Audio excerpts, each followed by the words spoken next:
কুয়াকাটায় বিশাল আকারে এক হাতি।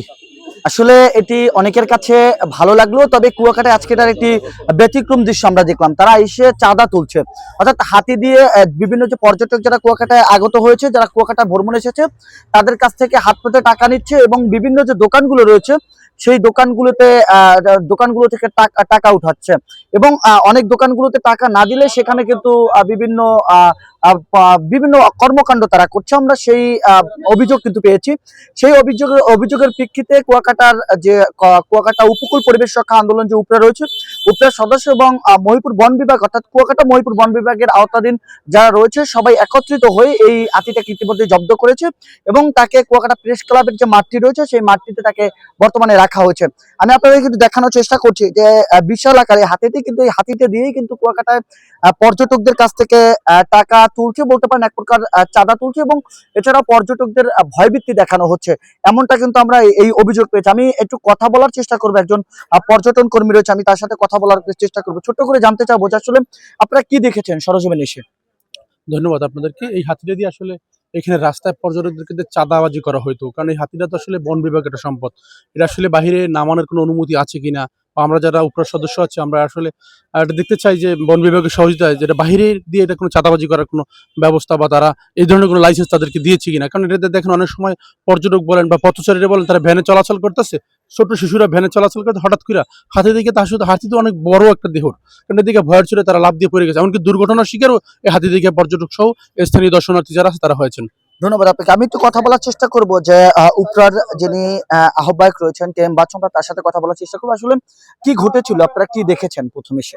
জি, ধন্যবাদ। খবর কুয়াকাটা। আসলে আমরা সকাল 10টা থেকে আমাদের উপকূল পরিবেশ রক্ষা আন্দোলন উপরের যে ফোন নাম্বারটি রয়েছে সেখানে একাধিক কল আসে এবং হোয়াটসঅ্যাপে আমাদের কাছে কিছু ভিডিও আসে যে চলন্ত যে গাড়ি কুয়াকাটা মহাসড়কের সেইখানে গাড়ির সামনে দাঁড়িয়ে বিভিন্ন গাড়ি থেকে টাকা নেওয়া হচ্ছে এবং এই টাকা উত্তোলন সময় একটি ভ্যান গাড়ি একটি মহিলা ভয় পেয়ে দৌড় দিয়ে অ্যাক্সিডেন্ট করে।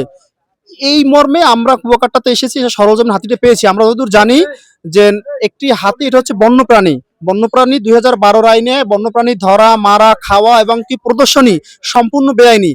এটি করার ক্ষেত্রে তাদের কি আসলেই বন বিভাগ কিংবা সরকার কর্তৃক কোনো পারমিশন দিয়েছে কিনা এই বিষয়টা যাচাই বাছাই করার জন্য আমাদের উপকূলীয় যে বন বিভাগ রয়েছে পটুয়াখালীর, এর আওতাধীন মহিপুর রেঞ্জ অফিসের যে রেঞ্জ কর্মকর্তার আমাদের যে অন্যান্য যে সদস্য রয়েছে তারা আমরা একসাথে মিলে হাতিটাকে আমরা প্রাথমিকভাবে জব্দ করেছি।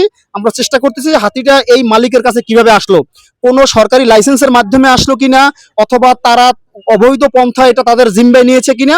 যাচাই বাছাই প্রক্রিয়া শেষ হলে আমরা এটার বিরুদ্ধে পরবর্তী যে আইনানুগ ব্যবস্থা হবে সেটা আমাদের বন বিভাগের মাধ্যমে নেওয়া হবে। এমনকি আমাদের যে উপজেলা প্রশাসন রয়েছে, আমাদের যে এসিলেন্ট মহোদয় রয়েছে, তাদের সমন্বয়ে আমরা একটা সিদ্ধান্ত নেব আসলে এটি বৈধ অবৈধ পুরো বিষয়টাকে আমরা যাচাই বাছাই করতেছি। ধন্যবাদ আপনাকে। প্রিয় দর্শক, আপনাদেরকে একটু জানিয়ে রাখতে চাই যে কুয়াকাটায় আজকে সকাল থেকেই কিন্তু এই হাতিটার কর্মকাণ্ডে কিন্তু অতিষ্ঠ কুয়াকাটা পৌরবাসী থেকে শুরু করে পর্যটকরা এবং স্থানীয় কিন্তু একাধিকবার অভিযোগ দিয়েছে হাতিটার বিরুদ্ধে, যেহেতু যারা সে যেরকম কর্মকাণ্ড করছে এতে অতিষ্ঠ হয়েছে পর্যটন যে ব্যবসায়ী রয়েছে তারা। আমি একজন বন কর্মকর্তার সাথে কথা বলার চেষ্টা করবো। আসলে এই যে হাতি দিয়ে চাঁদা তুলছে, এটি আপনাদের বন বিভাগের আওতায় কি রয়েছে এবং কি আইন রয়েছে? এটা আছে মূলত আসলে কর্তৃপক্ষর কথা শুনে আমি এখানে আসছি। আসলে আমার জানা নাই যে বন বিভাগ থেকে এটা লাইসেন্স দেওয়া হয়েছে কিনা, জানা নাই। ঊর্ধ্বতম কর্তৃপক্ষ আছে, তাদের কাছে আলাপ আলোচনা করে এটা জানানো হবে পরে। কোন হাতি দিয়ে চাঁদা উঠানো যায় কিনা এরকম কোনো এটা নিয়ম নাই। এটা কোনো সরকারি কর্মচারী কর্মকর্তা এরকমের কোনো আইনগত ব্যবস্থা মানে কখনোই দেয় না। আমি তো আপনার কাছে জানতে চাবো, আসলে এই যে পর্যটন কেন্দ্র কুয়াকাটায় এসে হাতি দিয়ে পর্যটকদের বিরক্ত করছে এবং চাঁদা উঠাচ্ছে, এটা আপনারা কোন দৃষ্টিতে দেখছেন? আসলে এটা দেখছি সম্পূর্ণ অন্যায়, বেআইনি। যদি আমাদের বন বিভাগে আমরা একটা খবর পেয়ে আসছি, যদি এর কাগজপত্র চাওয়া হয়েছে, যদি কাজ সঠিক হয় আমরা দেবো, আর যদি কাগজপত্র উদ্যোগের সাথে আলোচনা সাপেক্ষে যে ব্যবস্থা হবে সেটা আইনত ব্যবস্থা করবো। আইনগত ব্যবস্থা আপনারা নেবেন কিনা? হ্যাঁ, অবশ্যই আমাদের কর্মকর্তা নির্দেশ করবে, আমরা ব্যবস্থা করবো। ধন্যবাদ আপনাকে।